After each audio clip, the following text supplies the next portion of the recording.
This is another job I used the auto connection. This job is a little different. They were using the load drive method. That means each piece they have a load from the structure analysis. So from the design drawing, we have every piece they have a shear load. Then based on this load, the connection designer have a table. Say first you need take the minimum bolt for each connection. Then if the load is small, they go to the single angle connection. If the load is get large, then they go to double angle connection. Then if they are great load, probably go to the end plate connection. So I was setting a control macro to determine which connection to use, how many bolts to use based on the table, based on the order of the table and the value of the table. Then using another macro to determine which macro to use and do the actual connection. Let's see. We can see what it. Let's try one.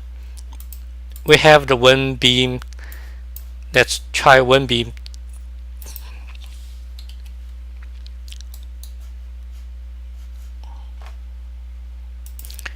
We have one beam connected. It's right now it's a single angle connection. Let's look at the beam detail. They have a shear load over here.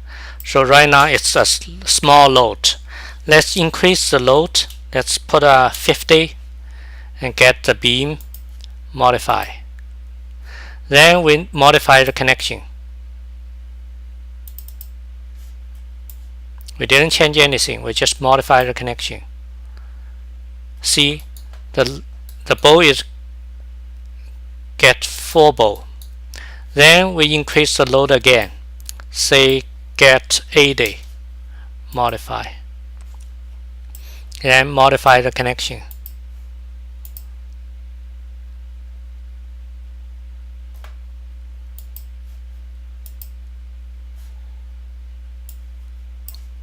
No, probably the beam is not modified. Modify the beam, change the load, then modify the connection.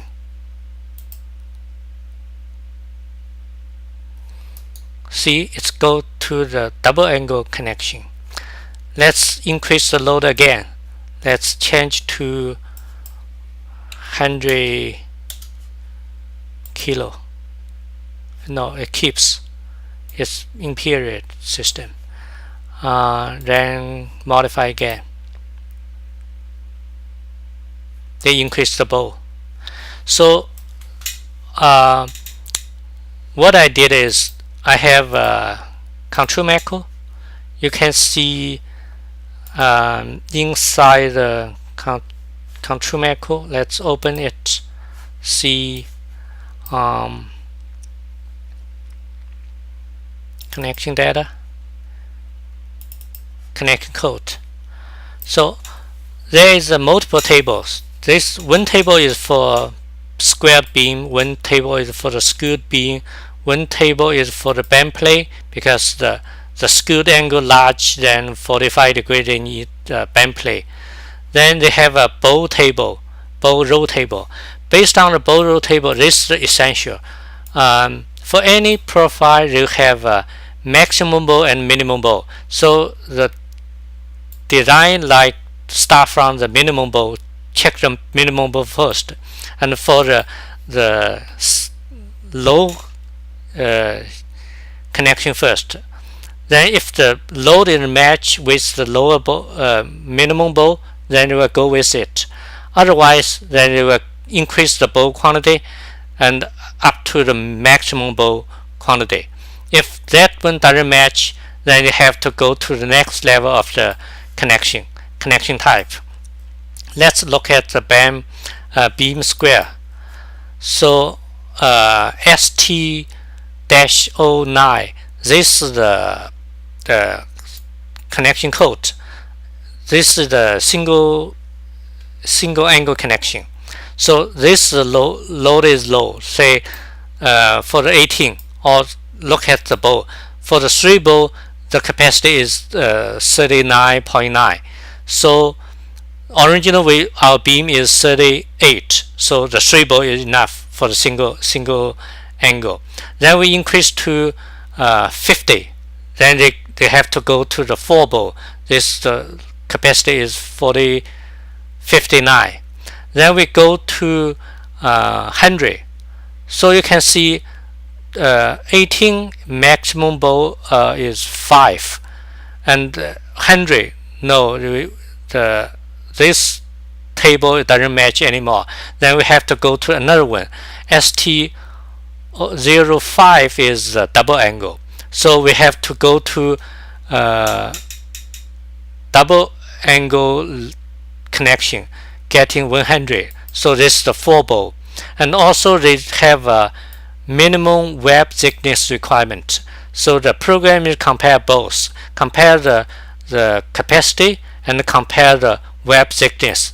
If both of match, then they gave a value for the quantity of the bowl and the connection code or macro code.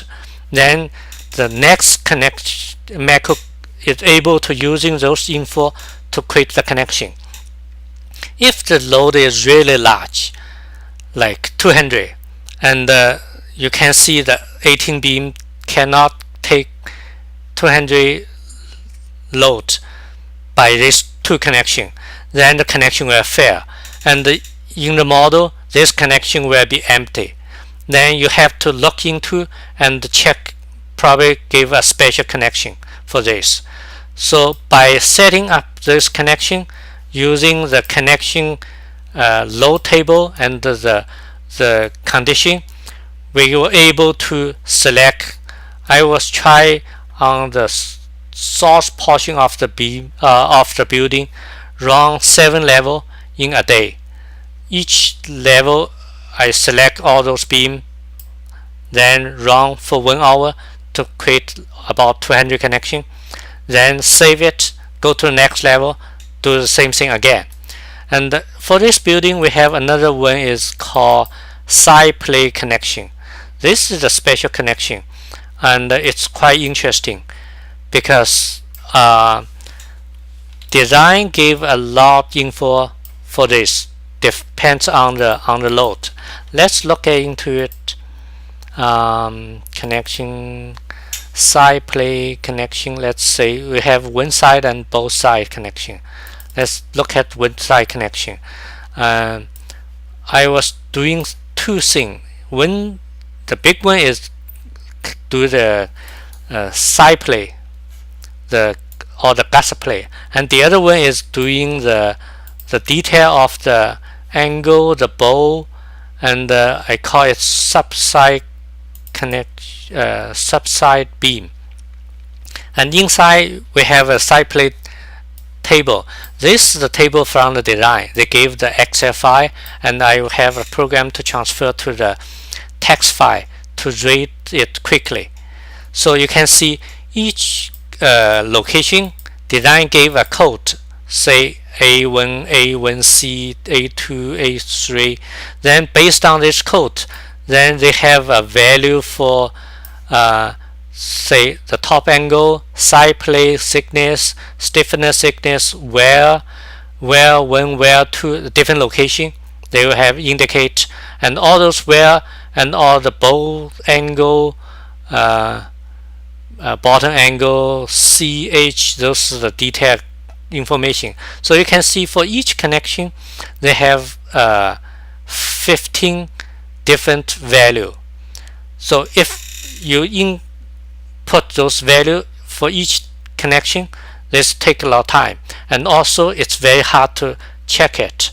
And we have totally probably 50 or 100 side plate connection for this building. Then if the setting is because those one is setting by the table, and you put the code, each code on the beam side. Let's look at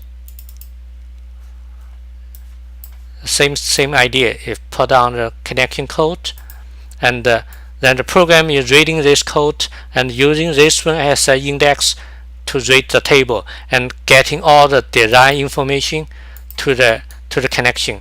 Let's see. We call this one modify, set it current.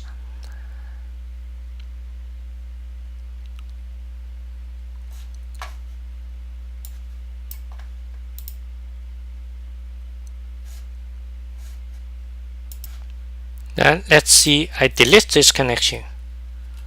Then I apply the connection by click column, beam, and another beam, middle button. Remember, there is no input.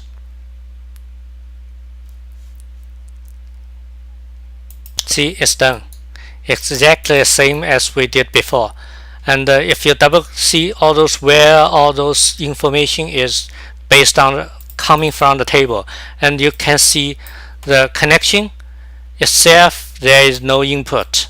Everything is from the table, and all those one is for the deck angle. Actually, we didn't really use it. It's changed a little bit. It's only control the angle. You can extend it a little bit, but because they change the idea, it's those one is not really used, and it's done. Then by this way, there are 2 points. First, it's much quicker, and the second is much more reliable. When we get the table from the designer, we can get the table transferred, and if we check one connection, maybe we can check 2. If everything is correct, it's matched the table, then you don't need to worry about the rest. They all should be correct. So this is the better way to do the connection. Thank you.